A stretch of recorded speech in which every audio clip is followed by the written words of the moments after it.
Seat पर महिलाओं को विधानसभा में भेजेंगे, महिला संवाद किया है, क्या करेंगे, किस तरीके से भेजेंगे? बिल्कुल, जन स्वराज जब 2025 में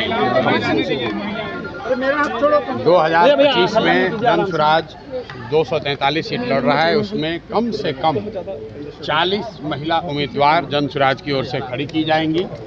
दूसरी बात हमने ये भी कही कि 5 वर्ष का और समय मिला, 2030 में कम से कम 70 से 80 महिलाओं को जन स्वराज के प्लेटफॉर्म से प्रशिक्षित करके उनके पीछे अपनी ताकत, बुद्धि, शक्ति, व्यवस्था लगाकर उनको नेत्री बनाने का जो अभियान है वो शुरू किया है। ये कोई महिला प्रकोष्ठ की बैठक नहीं है, ये महिलाओं को सही मायनों में नेत्री बनाने का प्रयास है। जो मैंने और 4 बातें कही वो भी आपने सुनी कि जब तक महिलाओं को आर्थिक आज़ादी नहीं मिलेगी तब तक उनकी भागीदारी समाज में समानता के आधार पर नहीं हो सकती है। इसलिए जन स्वराज का जो पूरा अभियान है कि सबसे पहले 40 महिलाओं को विधानसभा में जिताकर पहुंचाया जाए। दूसरी जो बात कही गई है कि जो महिला यहाँ पर रोजी रोजगार व्यवसाय करना चाहती हैं, आज जो प्रस्ताव पारित हुआ कि उसको 4% के ब्याज पर, सरकारी गारंटी पर महिलाओं को रोजी रोजगार करने के लिए पैसा मिले, क्योंकि अभी जो यहाँ पर जीविका चल रहा है उसमें महिलाओं को 2%, 2.25% प्रति माह ब्याज लग रहा है, जबकि यहाँ पर जो माली हालत है, महिलाओं की इतनी स्थिति खराब है, उनके पास गिरवी रखने के लिए कुछ नहीं है। तो सरकारी गारंटी पर महिलाओं को पैसा मिले ताकि वो अपने घर घर रोजी रोजगार कर सके, ये दूसरी घोषणा की है। तीसरी घोषणा जो सबसे महत्वपूर्ण है, जो गांव-गांव से करते आए हैं कि 2025 में जब जनता की सरकार बनेगी, जन स्वराज की सरकार बनेगी, तो साल भर के अंदर बिहार से किसी भी बच्चे को, किसी के बेटे, किसी के पति, किसी के बाबूजी, भाई भतीजा को मजबूरी में 10-12 हज़ार रुपये के रोजी रोजगार के लिए बिहार छोड़कर जाना नहीं पड़ेगा। इसका पूरा ब्लूप्रिंट हमने जारी किया है, उस पर भी आज मैंने महिलाओं की सहमति ली। आपने खुद देखा होगा, महिलाओं ने हाथ उठाकर उसका समर्थन किया है।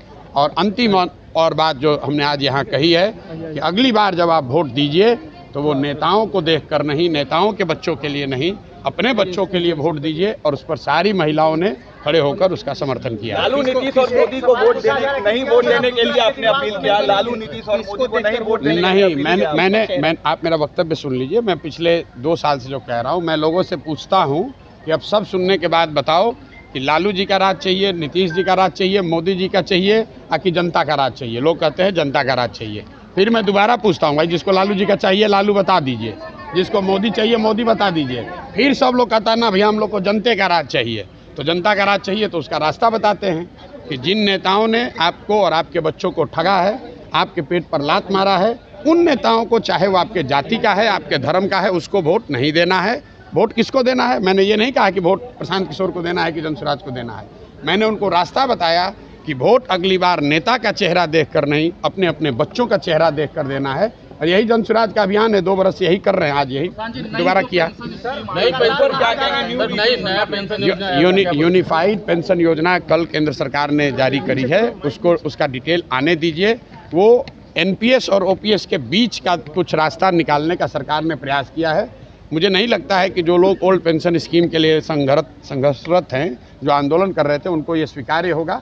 लेकिन सरकार ने कल जारी किया और ये योजना सिर्फ केंद्र सरकार के कर्मचारियों के लिए, केंद्र सरकार के अंतर्गत काम करने वाले 23 लाख कर्मचारियों को ये अवसर दिया गया है। राज्यों को इस पर अभी निर्णय लेना है, तो राज्यों के पास ये स्वतंत्रता है कि वो ओपीएस भी रख सकते हैं, एनपीएस में भी जा सकते हैं, और जो यूनिफाइड पेंशन योजना आई है उसको भी लेना है, उसको भी अपना सकते हैं। तो बिहार सरकार को ये बताना चाहिए, क्योंकि ये लोग तो एनपीएस में आ गए हैं, ये ओल्ड पेंशन स्कीम में तो बिहार है नहीं। नीतीश कुमार तो पहले ही सरेंडर करके एनपीएस कर लिए हैं, कर्मचारियों का पूरा हक मार दिए हैं।